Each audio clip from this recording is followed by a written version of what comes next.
Hariom. Knowledge plus channel में हम सभी विद्यार्थियों का स्वागत करते हैं। आज हरिओम एस्ट्रोलॉजी की क्लास नंबर 223 क्लास है। इस क्लास के अंदर हम ये बात कर रहे हैं कि हर व्यक्ति किसी न किसी चीज़ को एग्जीक्यूट करता है। अब कुंडली में जो बाय डिफ़ॉल्ट चीज़ को एग्जीक्यूट करने वाला एग्जीक्यूटर है वो लग्नेश बनता है। और वो एग्जीक्यूटर कहाँ पे जाके चीज़ों को एग्जीक्यूट कर रहा है, ये बात इम्पोर्टेंट है। और वो एग्जीक्यूटर का जो नेचर है वो क्या है। अब अगर कुंडली में पहले भाव का मालिक जो आपकी कुंडली का हीरो बनता है, आपके क्लाइंट की कुंडली का, आपके रिलेटिव की कुंडली का हीरो है, वो किन किन भावों को बाय डिफॉल्ट देखने की क्षमता रखता है। आप कहेंगे सर आपकी बात समझ में नहीं आई। अगर मेष लगन हुआ और मंगल पहले भाव का एग्जीक्यूटर बना और हीरो बना, अब मंगल के संबंध में ये बात हम सबको पता है और बताने की आवश्यकता नहीं है कि मंगल जो है वो चीज़ों को एग्जीक्यूट तो करेगा ही करेगा, लेकिन एग्जीक्यूट करने के साथ साथ अपनी 4 आंखों से चौथे घर को, 7वें घर को और 8वें घर को देखेगा। एक तो मंगल एग्जीक्यूटर बना, दूसरा एग्जीक्यूट करने के अलावा वो जिस जगह पे चीज़ों को एग्जीक्यूट करेगा वहाँ से वो चौथे घर को या भाव को, वो 7वें घर को या भाव को, वो 8वें घर को या भाव को देखेगा। मीन्स अगर मंगल किसी व्यक्ति के कुंडली में हीरो बनता है तो डायरेक्ट रूप से एक घर जिस घर का वो मालिक बना, दूसरा घर जहाँ पे वो जाएगा, या हम कहें कि जिस घर में वो बैठा वो, और जिस घर को वो देखेगा 3, तो डायरेक्ट या इनडायरेक्ट रूप से वो 5 घरों को वो प्रभावित करने वाला है। मीन्स मंगल किसी व्यक्ति की कुंडली का अगर एग्जीक्यूटर बनेगा तो 4 या 5 भावों को वो प्रभावित करेगा 24/7। और मंगल से ही मंगलिक योग बनता है, इसलिए मंगल पावरफुल है और 4 या 5 भावों को वो लाइफ टाइम के लिए प्रभावित करेगा। लेकिन अगर बाय चांस किसी व्यक्ति का वृष लगन हो और वृष लगन के अंदर जो लग्नेश है वो शुक्र बनता है, अब वो शुक्र जो है उसकी जो दृष्टि है वो 4 आंखों की एक ही घर को देखने की होती है। तो शुक्र जो है बाय डिफ़ॉल्ट 3 भावों को प्रभावित कर सकता है। मीन्स अगर वो लगन में ही बैठा है तो वो 2 भावों को प्रभावित करेगा, लेकिन अगर लगन के अलावा किसी भाव में बैठा है तो वो 3 भावों को डायरेक्ट या इनडायरेक्ट प्रभावित करेगा। जहाँ मंगल 5 भावों को प्रभावित कर रहा था वहाँ शुक्र जो है 3 भावों को प्रभावित कर रहा है, और जहाँ पे वो चीज़ों को एग्जीक्यूट कर रहा है वहाँ पे उसका फोकस ज़्यादा होगा। मीन्स अगर इस संसार में आप आए और इस संसार में 12 एरिया हैं जहाँ पे आपको वर्कआउट करना है। जिस एरिया में आप का जन्म हुआ है उस एरिया में आप चीज़ों को एग्जीक्यूट करोगे बाय डिफ़ॉल्ट।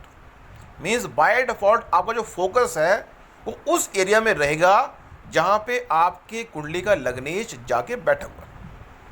तो मंगल की स्थिति में हमने 5 भावों पे इम्पैक्ट डालने का प्रयास किया, लेकिन शुक्र की स्थिति में 3 भावों पे इम्पैक्ट डाला, 3 या 2, डिपेंड करता है कि वो जो लग्नेश है वो लगन में बैठा है या कहीं और गया है। अब अगर हम बुध की बात कर लें, बुध के अंदर भी बुध भी 3 जगह पे इम्पैक्ट डाल सकता है, बुध भी 3 जगह डाल सकता है इम्पैक्ट। अब अगर हम चंद्रमा की बात करें, चंद्रमा भी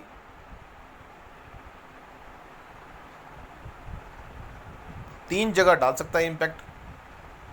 अगर हम सूर्य की बात करें वो भी 3 जगह डाल सकता है, बुध की बात करें तो वो भी 3 जगह डाल सकता है, मीन्स कन्या लगन की अगर बात कर लें, शुक्र की बात, तुला लगन की बात करें तो भी, मंगल की बात करें फिर दोबारा से 5 इम्पैक्ट आएंगे। लेकिन अगर हम गुरु की बात कर लें, अब तक की टॉक में हम ये समझ चुके हैं, जो गुरु है वो इतना प्रभावशाली प्लैनेट है कि लगभग 5 भावों का गुरु कारक हो गया, 2 भावों का वो मालिक है, 3 उसकी दृष्टियां हैं, तो 10, और एक जगह वो बैठेगा 11, तो 10-11 जगह तो वो प्रभावित करता है। लेकिन यहाँ पे हम जिस इम्पैक्ट से बात कर रहे हैं कि गुरु अगर हीरो बने, तो जो गुरु है उसका प्रभाव मंगल से भी अधिक है। क्यों? क्योंकि गुरु जो है वो 5 भावों का कारक भी है। अब कारक को छोड़ देते हैं, क्योंकि कारक तो हम मंगल की बात भी कर सकते थे, पर कारक को छोड़ देते हैं, हम सिर्फ दृष्टि पे आस्पेक्ट करें, एग्जीक्यूट या दृष्टि। तो उस स्थिति में जो गुरु है वो अगर पहले भाव का मालिक बनेगा, 9th भाव का मालिक बना, मीन्स 9 नंबर पहले भाव में आ गया, और गुरु जो है 4थे भाव में बैठ गया।